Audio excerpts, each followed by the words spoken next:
బ్రహ్మంగారి మఠం మండలం గూడపాడు గ్రామంలో ఆంజనేయ స్వామి విగ్రహావిష్కరణ కార్యక్రమాల విషయంలో కూటమి ప్రభుత్వంపై ఎంపీ వైఎస్ అవినాష్ రెడ్డి తీవ్ర ఆగ్రహం వ్యక్తం చేశారు. గూడపాడు గ్రామంలో గత వారం రోజులుగా జరుగుతున్న ఆంజనేయ స్వామి విగ్రహావిష్కరణ కార్యక్రమాలను కూటమి ప్రభుత్వం అడ్డుకుంటోందని ఎంపీ వైఎస్ అవినాష్ రెడ్డి ఆరోపించారు. పోలీసులను అడ్డం పెట్టుకుని గ్రామంలోని వైసీపీ నాయకులను స్టేషన్ చుట్టూ తిప్పుతున్నారని విమర్శించారు. దేవుణ్ణి సైతం రాజకీయాల్లోకి లాగడం బాధాకరమని, సాంస్కృతిక కార్యక్రమాలను కూడా పోలీసులు అడ్డుకోవడం దారుణమన్నారు. రాబోయే రోజుల్లో వివాహాలు చేసుకోవాలన్నా కూటమి నాయకుల అనుమతి తీసుకోవాల్సిన పరిస్థితి వస్తుందేమోనని ప్రజలు అనుమానిస్తున్నారని వ్యాఖ్యానించారు. కూటమి ప్రభుత్వ అరాచక పాలన మరొక్కసారి ఇవాళ బట్టబయలైంది. బ్రహ్మంగారి మఠం మండలము గోడపాడు గ్రామంలో ఇవాళ ఎంతో అద్భుతంగా ఎంతో చరిత్ర కలిగినటువంటి ఆంజనేయ స్వామి గుడికి సంబంధించిన కార్యక్రమాలు హనుమాన్ జయంతి రోజు మొదలుపెట్టి 12వ తారీఖు మొదలుపెట్టి ఇవాళ చివరి రోజు వరకు కూడా ఎంతో అట్టహాసంగా చేయాలని చెప్పి ఈ గ్రామస్తులంతా కూడా భావించారు. కానీ దురదృష్టవశాత్తు ఈ కూటమి ప్రభుత్వము పోలీసులను ముందు పెట్టి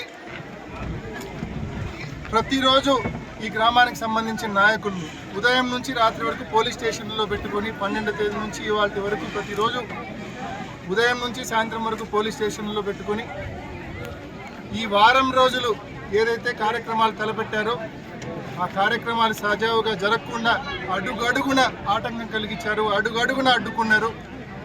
నిజంగా దురదృష్టకరము. మా కార్యకర్తల మీద గడిచిన 2 ఏళ్లుగా మీరు కక్ష సాధిస్తూ ఉన్నారు. ఇవాళ ఒక మెట్టు ఎక్కి సాక్షాత్తు ఆంజనేయ స్వామి మీద కూడా మీరు కక్ష సాధిస్తూ ఉన్నారు. నిజంగా మమ్మల్ని అంటే భవిష్యత్తులో మేము ఊరుకోవచ్చేమో కానీ సాక్షాత్తు దేవునితోనే పెట్టుకున్నారు మీరు. ఖచ్చితంగా ఈరోజు ఈ వారం రోజులు ఏదైతే మీరు ఆంజనేయ స్వామి గుడికి సంబంధించిన కార్యక్రమాలు అడ్డుకున్నారో ఈ కూటమి ప్రభుత్వం దానికి భవిష్యత్తులో జవాబు చెప్పవలసి ఉంటుంది. ప్రజలకు జవాబు చెప్పాలా, భగవంతుని కూడా జవాబు చెప్పాల్సిన అవసరం ఉంటుంది. కాబట్టి ఖచ్చితంగా ఇవాళ ఈ గ్రామానికి వచ్చినప్పుడు ఈ గ్రామంలో యువత అయితేనేమి, ఈ గ్రామంలో మహిళలు అయితేనేమి పెద్ద ఎత్తున ముందుకొచ్చి ఇంత అన్యాయమా గుడికి సంబంధించిన కార్యక్రమాలు మేము ఏర్పాటు చేసుకుంటే కోలాటం చేస్తే అడ్డుకుంటారు, క్రికెట్ టోర్నమెంట్ పెట్టుకుంటే అడ్డుకుంటారు, భజన చేస్తే అడ్డుకుంటారు. దేవుడికి సంబంధించిన ఇన్ని కార్యక్రమాల్లో ఇంత పెద్ద ఎత్తున కూటమి ప్రభుత్వం అడ్డుకుంటుందా? ఏమి అన్యాయము? మాట్లాడే వాళ్ళు లేరా? అడిగే వాళ్ళు లేరా? వీళ్ళకు దేవుడు అంటే భయం లేదా అని చెప్పి ఈ గ్రామానికి సంబంధించిన యువత, ఈ గ్రామానికి సంబంధించిన మహిళలు క్వశ్చన్ చేస్తూ ఉన్నారు, ప్రశ్నిస్తూ ఉన్నారు.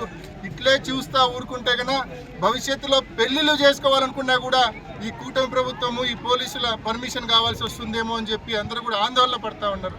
కాబట్టి ఖచ్చితంగా ఈరోజు ఏదైతే ఒక తప్పుడు ఆనవాయితీకి శ్రీకారం చుట్టిందో ఈ ప్రభుత్వము, పోలీసులను అడ్డు పెట్టుకొని, ఇది చాలా తప్పు. భవిష్యత్తులో దీని పరిణామాలు ప్రజల నుంచి కానీ ఆ దైవం నుంచి కానీ ఈ పరిణామాలు ఏవైతే ఉంటాయో అవి మీరు ఎదుర్కోవాల్సి వస్తుంది, ఫేస్ చేయవలసి వస్తుందని చెప్పి ఈ పోలీసులను, ఈ కూటమి ప్రభుత్వం నాయకులను కూడా గట్టిగా హెచ్చరిస్తూ ఇటువంటి దిగజారుడు పనులు భవిష్యత్తులో చేయొద్దని చెప్పి వాళ్ళకి గట్టిగా